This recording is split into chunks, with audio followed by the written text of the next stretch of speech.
Alright folks, today we are making this amazing looking cheeseburger puff pastry roll. So stay tuned. It's time to grill. Let's get this video started with heating up a cast iron skillet. You will need some rapeseed oil or other vegetable oil. Heat it up. I'm using my cooking part the right side of my gas grill. Put in ground beef, about 800 grams, and sprinkle over a good amount of barbecue rub for seasoning. The amount of ingredients for this dish will lead to 2 puff pastry cheeseburger rolls. So make sure to check the video description, we have a whole list of ingredients in there. Now take off the cast iron pan, place in your gas grill, keep warm on low indirect heat. In the meantime, dice half of an onion. Half of an onion is just right enough for me for 2 of these puff pastry rolls. After dicing it, set aside.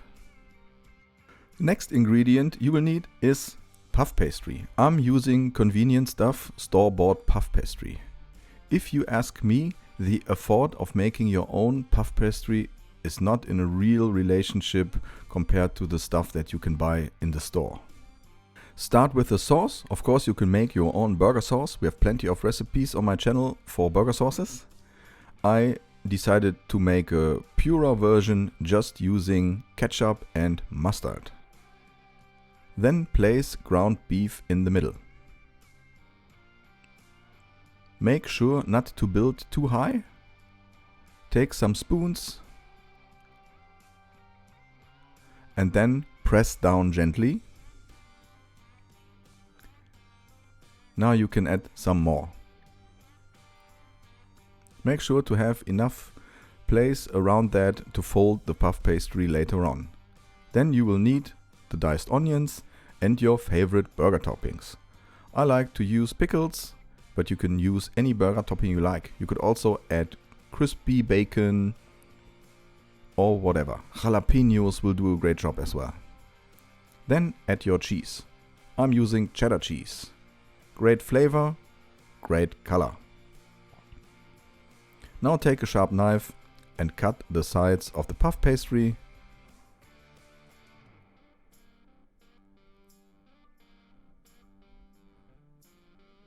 And then there are only 2 things you have to keep in mind. Practice the start and the end. You will have some more puff pastry on that place, on that side of your cheeseburger roll. Now fold it from each side to the middle. Pretty easy. There might be only one more question. How do you get this cheeseburger roll on your grill and later back on your plates? Here is what I do. First, I cut away the baking sheet parts that we don't need.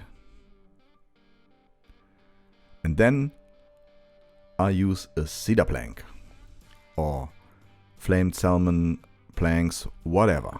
Some wooden planks. You have to be a little bit careful, but it works. Lift it up on the cedar plank. That's it. Now take some egg wash, put that on your cheeseburger roll, and only one more step before it hits the grill.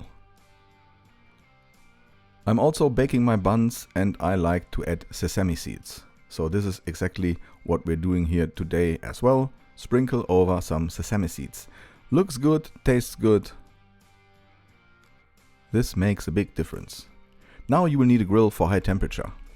We are using the GMG pellet grill today. Place both rolls with a plank.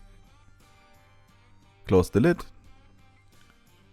Heat up to 190 degrees Celsius. This is approximately 374 degrees Fahrenheit, and let that bake for 30 minutes. You will now have a nice looking brown color of your cheeseburger roll. Delicious stuff. Now cut, open up, and it's so juicy. You have the juices from the meat, we have the sauce, we have the pickles, we have the cheese. Really, really good. Delicious stuff. My kids loved it. and I enjoyed it too. And of course, as always, I'm gonna give this a shot right now. Please make sure to hit that like button and subscribe if you haven't subscribed yet. We are headed for a next milestone of 1000 subscribers. So thanks for helping me in this case. As I said, delicious stuff. Can't wait to hear your thoughts about that. Anyway, thanks for watching. I'm out. See you.